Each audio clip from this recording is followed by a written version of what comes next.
Olá pessoal, sejam bem-vindos a mais um Cenário Econômico, dessa vez do mês de setembro. Eu sou Marco Santos, coordenador de relacionamento na Icatu Seguros, e comigo Fernando Palermo, gestor de solutions da Icatu Vanguarda. Fernando, tudo bem? Tudo ótimo, mais uma vez um prazer estar aqui com vocês.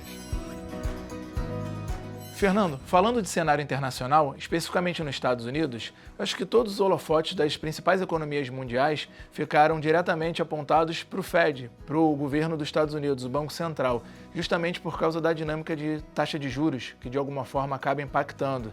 A gente teve uma redução de 0,25 pontos percentuais e eu queria que você explicasse para a gente qual é o impacto que isso causa na economia mundial e como isso afeta diretamente o Brasil.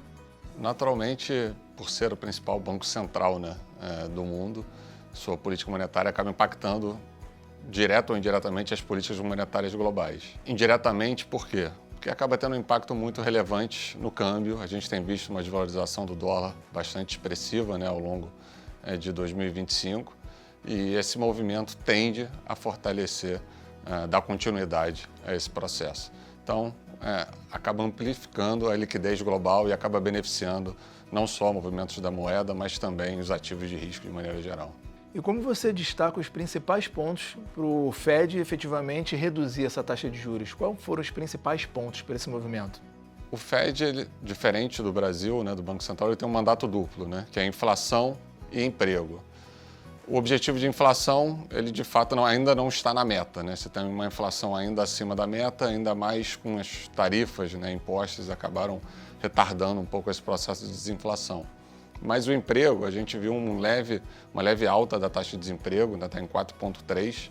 A gente estima uma taxa de desemprego neutra, o próprio Fed estima 4,2%. Então, você já atingiu esse objetivo e você está numa certa tendência de provável alta dessa taxa de desemprego, dados os níveis de criação de emprego que a gente tem tido nos últimos meses. Então, olhando esse mandato duplo, ele argumentou que, dada essa piora no balanço de riscos do lado do emprego, favorecia você iniciar um processo de corte de juros, dado o patamar restritivo que a gente tem hoje de 4,25. Fernando, outro assunto amplamente discutido foi sobre o orçamento dos Estados Unidos. Acho que ele finaliza no final de setembro, porém acho que existe um impasse ainda entre o Congresso americano com risco de shutdown. Fala um pouquinho sobre esse movimento. Acho que o principal impacto, naturalmente, para entender o shutdown, seria uma restrição dos gastos do governo americano, que você precisa de uma aprovação do orçamento.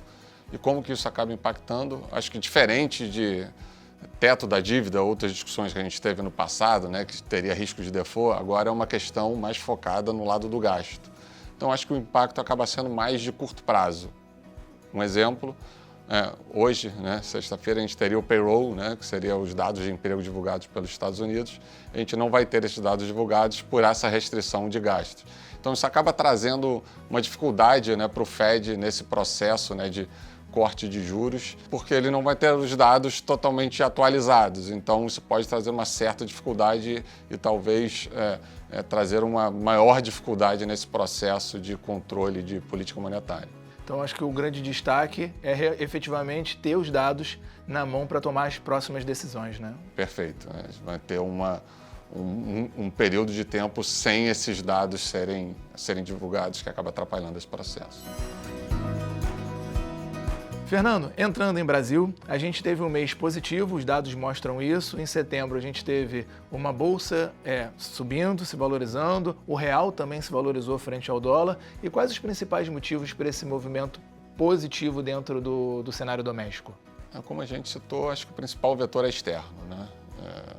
O próprio início de corte de juros por parte do Fed ampliou esse processo, acabou sendo um movimento global. Naturalmente, o Brasil tem as suas particularidades de ciclo político, talvez um possível ciclo de afrouxamento que a gente vai discutir mais para frente, mas que talvez se inicie ao longo do ano que vem. Mas acho que o principal vetor foi esse vetor externo, essa desvalorização quase que global do dólar e um patamar bastante alto de juro real que a gente acaba tendo no Brasil, acaba favorecendo esse movimento, mais especificamente na moeda, no real. A gente vê ainda um juros alto, né, acima da meta, ao mesmo tempo um discurso do Banco Central em trazer essa inflação para o centro da meta. E a gente tem 2 reuniões do Copom ainda. Quem não sabe é o Copom que define, né, o movimento da taxa de juros dentro do Brasil.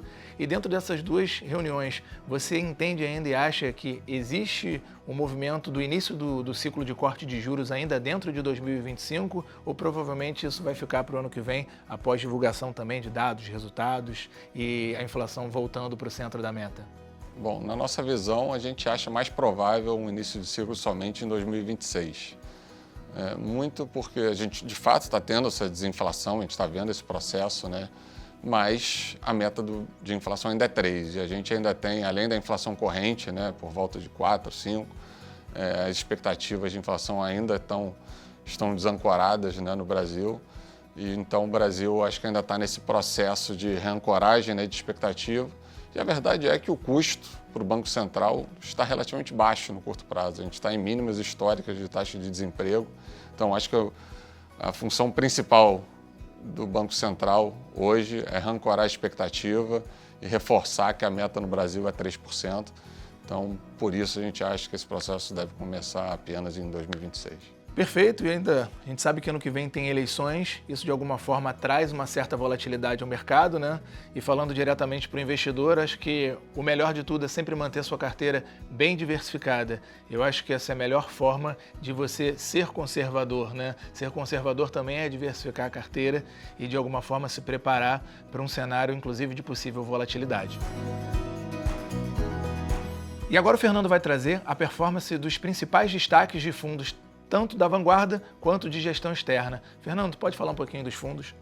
Começando pelos fundos da Icatu Vanguarda, o Igarapé rendeu 1,76% no mês, enquanto o Absoluto 2 rendeu 1,41%, o Absoluto Plus 1,44% e o Dinâmico 1,42%.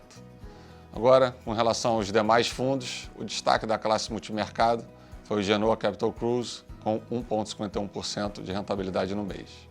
Em bolsa, o SPX Prev Long Bias e o Guepardo registraram 2,21% e 4,35%, respectivamente. Já na classe de crédito privado, o RX Denali entregou uma rentabilidade de 1,38% no mês. Caso queiram mais detalhes, os nossos especialistas Unic estão à disposição. Obrigado a todos e até a próxima. Fernando, mais uma vez obrigado, mais um mês juntos, nos vemos no mês que vem. Obrigado e até a próxima. E você, corretor, caso tenha alguma dúvida, procure seu gerente comercial ou seu canal de relacionamento. Até a próxima, tchau!